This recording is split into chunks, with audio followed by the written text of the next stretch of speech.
natin dito sa taas ng pugon chimney. Now we have to cover it.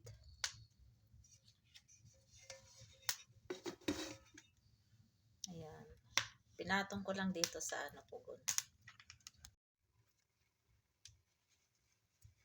Check natin.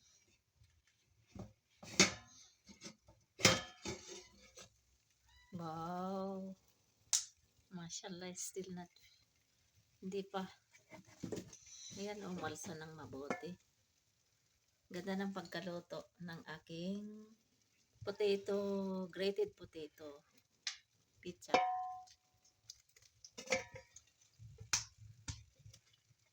Ayan, ang galing.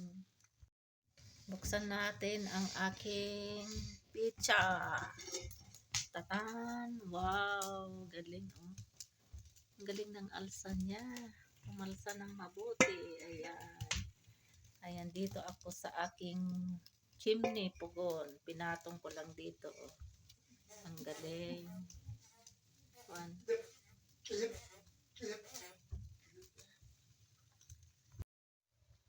Now we put some charcoal.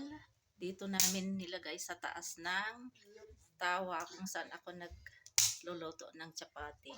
Para yung sa taas niya ay maluto. Ayan. There is sound. You can listen the sound, you see? It's already cooked, my grated potatoes pizza pie.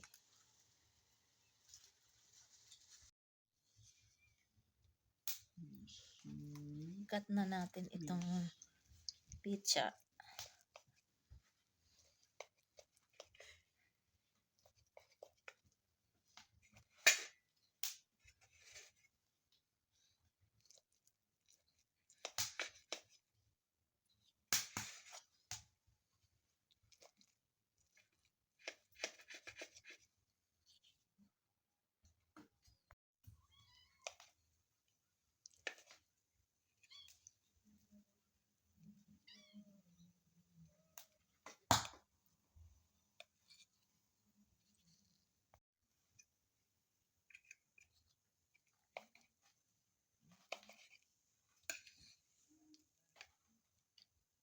Ayan, ito na yung grated potatoes pizza.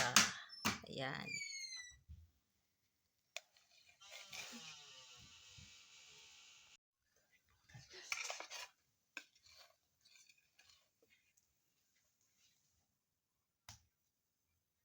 Kunti lang ang cheese na nilagay ko. Kung mas marami, mas masarap siguro. Pero okay na ito, masarap din.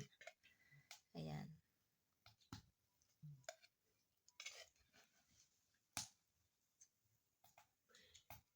Ito na pala yung binake ko na grated potatoes with some ingredients.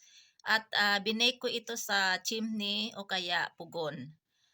One slice na kain na namin, tinikman namin. Masarap, hindi maalat at saka yung lasa niya ay katamtaman lang.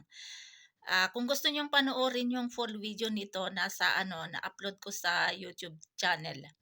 Aisha Tariq, yung yung profile ko at saka name, ganun din dito sa Facebook page ko o kaya Reels.